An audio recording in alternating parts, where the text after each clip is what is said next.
¿Qué tal? ¿Cómo les va? Este es un nuevo programa de Fórum Jurídico Fiscal, temporada 2018, emitido a través de Argentinísima Satelital para toda la República Argentina.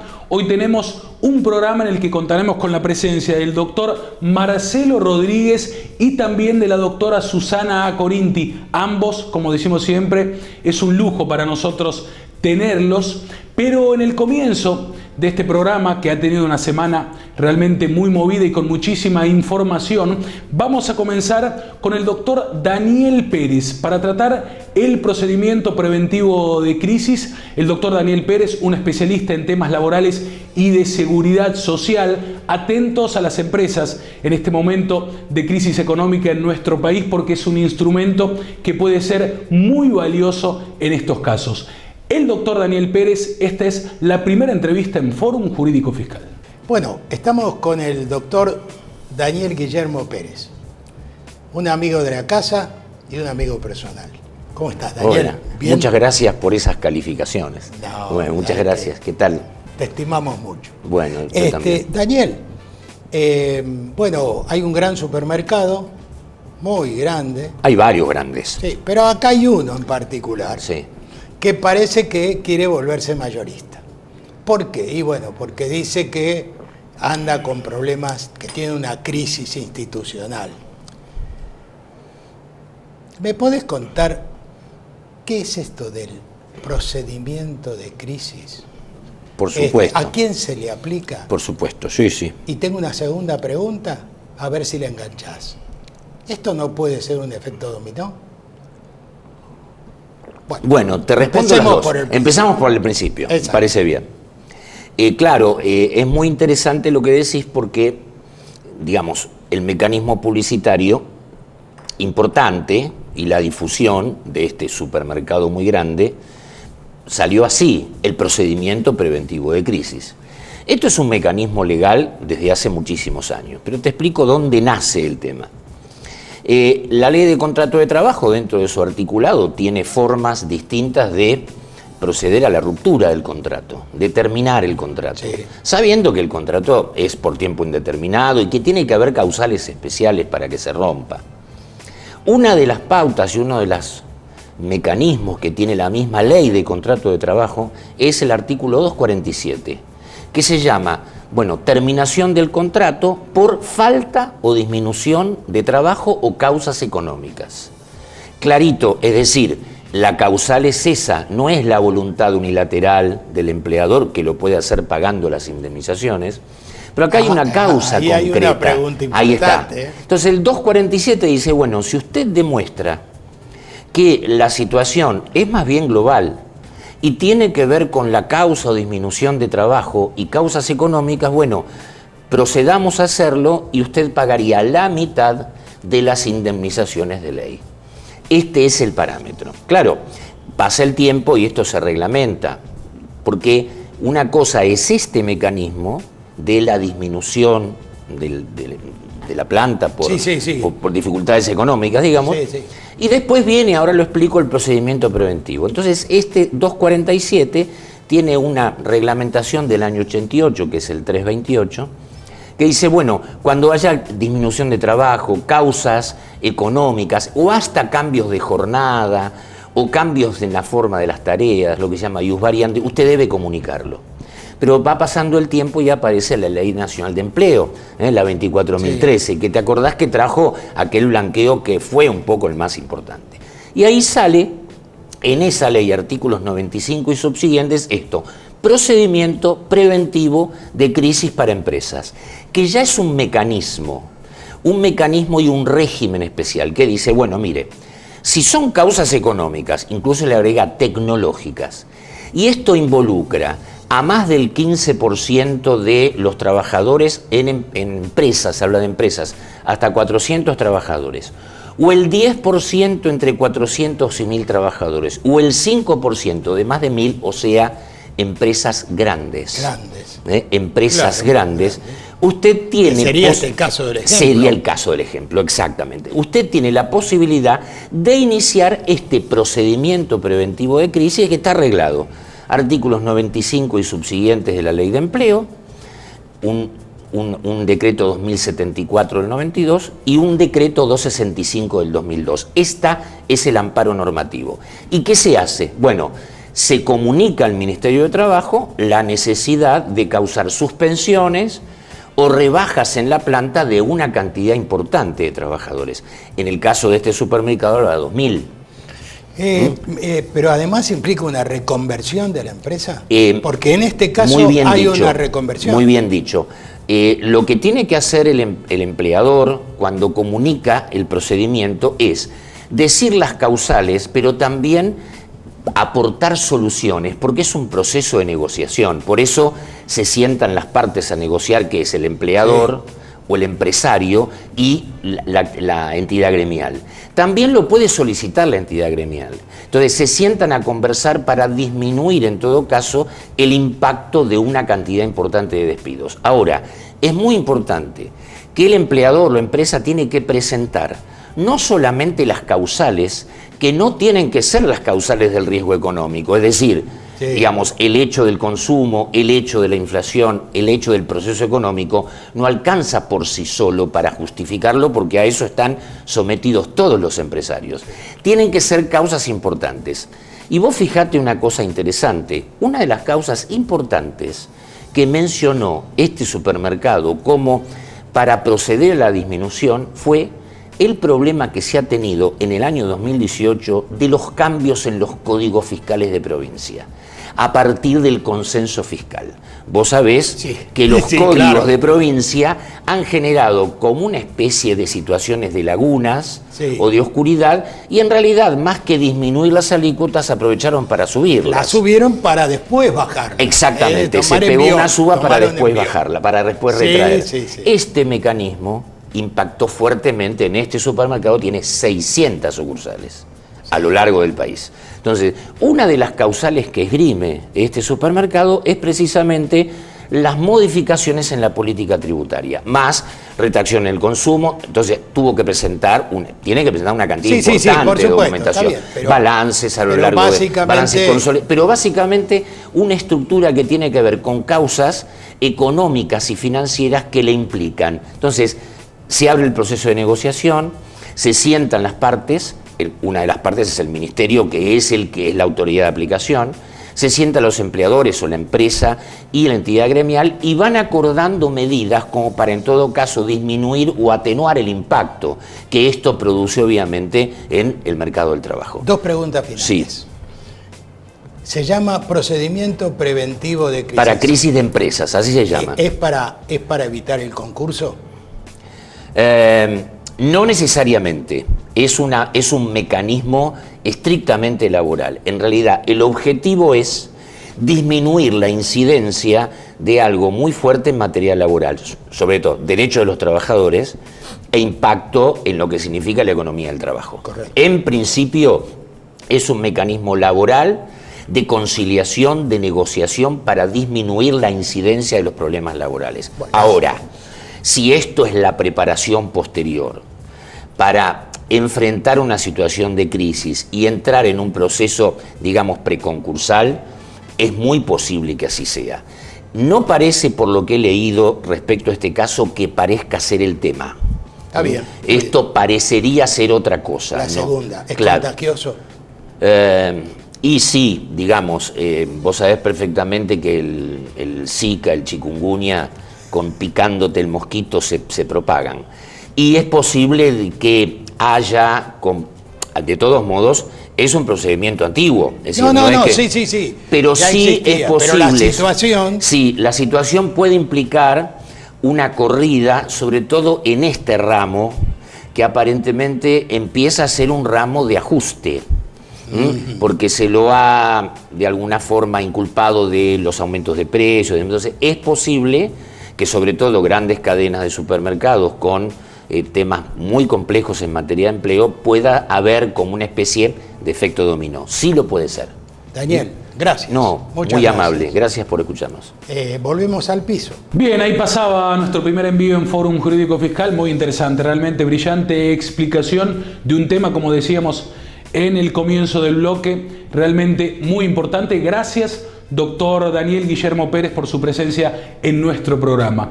En la segunda entrevista vamos a ir al encuentro de un amigo de la casa, el doctor Marcelo Rodríguez. Hemos analizado todo el año pasado y en el comienzo de este año lo que es la reforma. Vamos a ver cuál es el impacto de la reforma tributaria en la declaración jurada del año 2017, cuyo vencimiento opera muy próximamente. Tema muy importante, el doctor Marcelo Rodríguez en Fórum Jurídico Fiscal.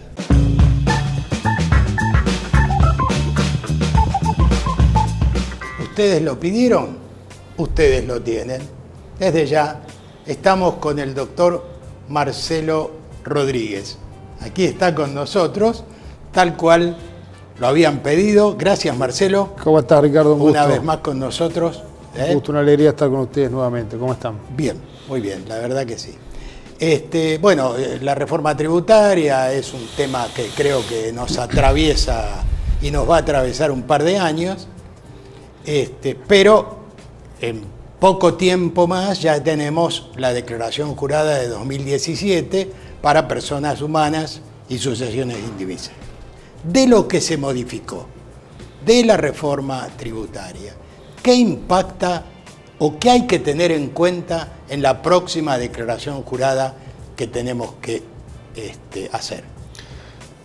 Bueno, ante todo es una ventaja que los contadores públicos tengamos dos ojos, porque con el ojo derecho estamos desempolvando la ley vigente al 2017 para empezar a liquidar 2017, y con el ojo izquierdo nos vamos anticipando lo que es el impacto de la reforma, que como vos bien decís, pegó y pegó fuerte, una reforma, digamos, integral. Sí, sí.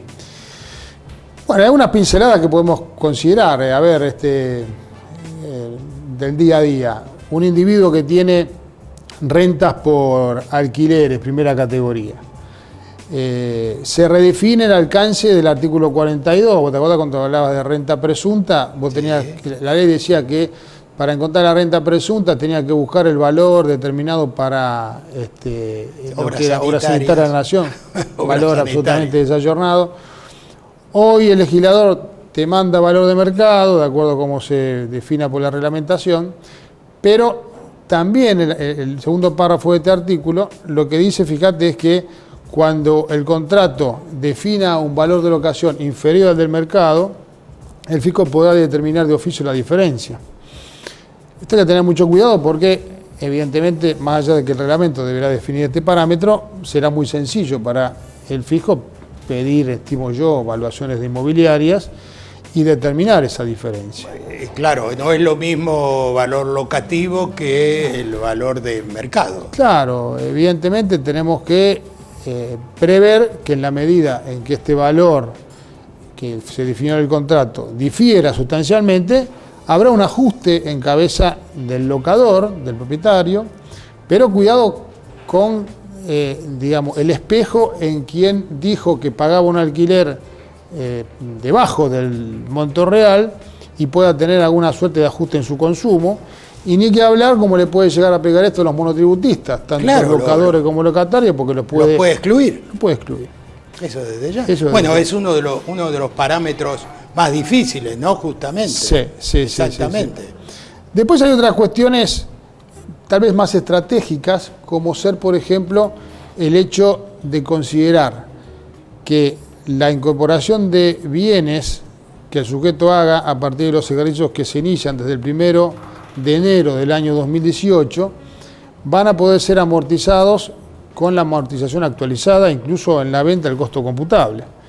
Eso, fíjate que está en el artículo 89, segundo párrafo de la ley. Eso es 2018. 2018, ejercicios que arrancan en 2018. Con lo cual, si estamos en una empresa que no cerró balance todavía, bueno, podemos, por ejemplo, 30 de junio, podemos demorar la compra de ese inmueble, o de ese inmueble, de ese automóvil, lo que sea un bien. Cualquier bien, a efecto de aprovechar a la postre la actualización de las amortizaciones. Eso es una ventaja importante. Es una ventaja muy importante, considerar el costo computable actualizado o incluso el tema de actualizar las amortizaciones. Por otra parte, una cuestión que no es menor es que a partir de los ejercicios que arrancan desde el 1 de enero del año 2018, la tasa de imposición corporativa va a ser del 30% durante 2 años y después baja al 25%. Un efecto de promoción que le queda a la ley a la reinversión de utilidades. Pero bueno, en sociedades, digamos, cerradas, siempre es una inquietud cómo hacer para retribuir salarios a los directores o honorarios o incluso el tratamiento de los dividendos. Bueno, sepamos que a partir de este momento la sociedad tendrá un tope del 30% y el director que está en relación de dependencia, o eventualmente se le voten honorarios, la tasa de imposición va a ser máxima al 35%. Con lo cual, a contrario censo de lo que pasaba habitualmente, será, digamos, medio inequitativo porque yo desgravo una tasa inferior a la que está sujeta a la retribución. Bueno, sepamos que es una estrategia siempre de una empresa cerrada, donde podamos tener la suerte de hacer alguna planificación fiscal. Tengamos en cuenta que el stock de utilidades acumuladas a la fecha de cierre del último ejercicio anterior al que le pega la reforma, una vez que yo lo distribuyo no tiene carga fiscal el dividendo, siempre y cuando cumpla con el requisito del impuesto de igualación. Claro, ahí hay que hacer un cálculo. Hay que evaluar si ya pagaste impuestos sobre esa renta, la distribución no va a estar alcanzada. Y en consecuencia, el mensaje que damos para, digamos, analizar 2017 versus 2018, 2017, impuesto de igualación sigue vivo, o las rentas generadas hasta ese momento, tasa del 35%, artículo 73 de disposición de fondo con la redacción anterior, y para las rentas que se generan con posterioridad se eliminará el impacto del impuesto de igualación, se deroga. Estamos esperando la reglamentación del alcance de la tasa del artículo 73. La reglamentación va a ser inmensa. Claro. Y el tema de los dividendos, estará grabado en cabeza del perceptor, el accionista, el socio, en la medida en que, retire fondos o haya distribución de los dividendos. Marcelo, la claridad de siempre. Muchas gracias. Bueno, gracias a ustedes. Y te esperamos otra vez. Con mucho gusto. Volvemos al piso. Muy bien, lo pedíamos y lo tuvimos, como decía nuestro amigo el doctor Ricardo Ferraro. Gracias Marcelo, gracias doctor Marcelo Rodríguez, siempre atento y predispuesto cuando llegan los vencimientos para actualizar las últimas novedades antes de las declaraciones juradas y vencimientos del año. Nos vamos a ir a una pequeña pausa, les pido por favor que no se muevan de allí. En el próximo bloque estará con nosotros la doctora Susana A. Corinti con un tema muy importante. Pequeña pausa y ya volvemos con más Fórum Jurídico Fiscal.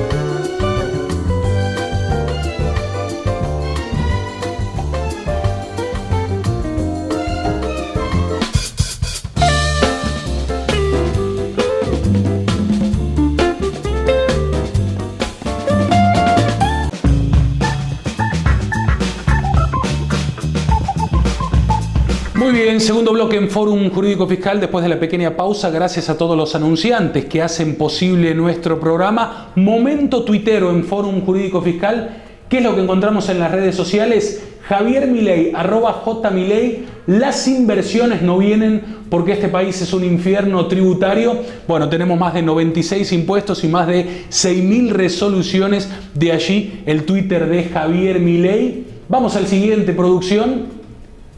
Nos encontramos con nuestros amigos del Estudio Ciancaglini, @Estudio Ciancaglini.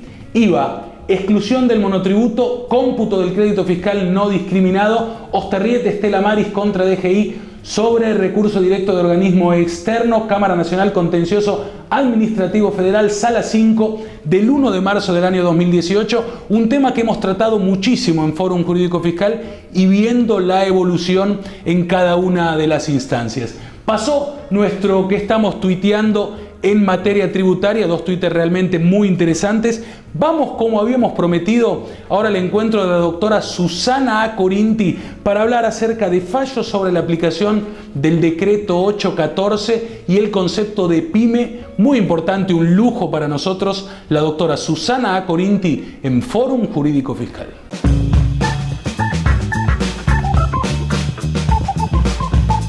Hoy en Fórum vamos a hablar de la Corte Suprema de Justicia de la Nación y su postura frente a los fallos de la Cámara Federal de la Seguridad Social frente al decreto 814. A modo de síntesis, recordemos que en el año 2001 sale el decreto 814 con la intención de abaratar los costos laborales y de fomentar el empleo registrado. Este decreto tuvo una aplicación en función de que las pymes pudieran gozar de este beneficio de reducción. En realidad tenían distintos parámetros, el 21% y el 17% según que sea servicio o comercio. Las pymes lo aplicaron con un criterio dinámico. ¿En qué sentido? En que tomaban en cuenta la facturación de sus últimos 3 años, pero teniendo en cuenta los montos que establecía la Secretaría de Pymes. La AFIP, por su parte, no estaba de acuerdo con esta pauta de valoración a los fines de la aplicación del beneficio fiscal y consideró que solo resultaban aplicables el beneficio fiscal a aquellas empresas que tuvieran el monto histórico que establecía el decreto 814 y la resolución 1009, que había quedado en 48 millones de pesos. Es decir, cada pyme debía tener sus 3 últimos balances promedio que no superaran los 48.000, es decir, y una escala según la cantidad, según el tipo de empresa que se tratara. La AFIP inicia fiscalizaciones con esta pauta rígida y las empresas, como les dije antes, aplicaban la pauta dinámica. Estas cuestiones llegan a la Cámara Federal de la Seguridad Social y las 3 salas adoptan el criterio dinámico, el del contribuyente, es decir, que había que tener en cuenta lo que establecía la Secretaría de Pymes y no la pauta rígida de AFIP. La Sala 1, en un fallo Panatel, que en realidad tiene unas aristas distintas, pero mantuvo ese criterio, la Sala 2 vía Bariloche y la Sala 3 Codimat. ¿Cómo se cierra esto? Esto se cierra con las apelaciones ante la Cámara Federal primero, como les dije, y posteriormente ante la Corte. El 12 de diciembre de 2017 la Corte pone un punto final, por lo menos por ahora, a esta cuestión. Resuelve declarar inadmisibles este tipo de apelaciones que había hecho la AFIP. ¿Qué significa esto? Que la Corte los rechaza por lo que los abogados llamamos artículo 280 del Código Procesal. Es decir, para la Corte este tema no es un tema interesante. No fundamenta nada, de manera que en una sola sentencia, que la causa es SOS, SA contra AFIP, resuelve 25 causas. Es decir, el fallo de Corte se caratula SOS contra AFIP, pero adentro de este fallo entran 25 casos, entre los cuales la mayoría son de la Sala 2 y hay de la Sala 1. Y está entre ellos el caso vía Bariloche que les comenté. Y les leo brevemente para terminar qué es lo que dijo la Cámara Federal de la Seguridad Social. La Cámara dice que la cifra de la facturación no tiene que derivar de la voluntad de la AFIP, sino de la definición de pymes que da la autoridad de aplicación. Como vemos de esta manera, no hay dudas que para la jurisprudencia de nuestros tribunales, por lo menos la definición de pyme está dada, si quieren tomar nota, por el artículo 2 de la Ley 24.467. Muy bien, gracias a esta amiga de la casa, la doctora Susana Acorinti, excelente explicación en la reciente columna. Nosotros nos estamos despidiendo. En el próximo programa volverá a estar con nosotros la doctora Acorinti, también por primera vez en este ciclo 2018, el doctor Alberto Ovaldo. Antes de la despedida, debo recomendarles que visiten nuestro sitio forumjuridicofiscal.com.ar, sitio exclusivo donde pueden repasar cualquiera y cada uno de los programas, pero además hemos subido una interesante columna, una explicación a cargo justamente de la doctora Susana Corinti del reciente fallo de la Corte, muy interesante y que hizo muchísimo ruido, referido a locación de servicios versus relación laboral. Importantísimo a no perdérselo. Recuerden, en nuestro sitio forumjuridicofiscal.com.ar, allí ya lo pueden ver. Nosotros nos vamos despidiendo, nos vamos a ir con la frase habitual del programa como siempre y los esperamos dentro de 7 días para hacer nuevamente esto que es Fórum Jurídico Fiscal.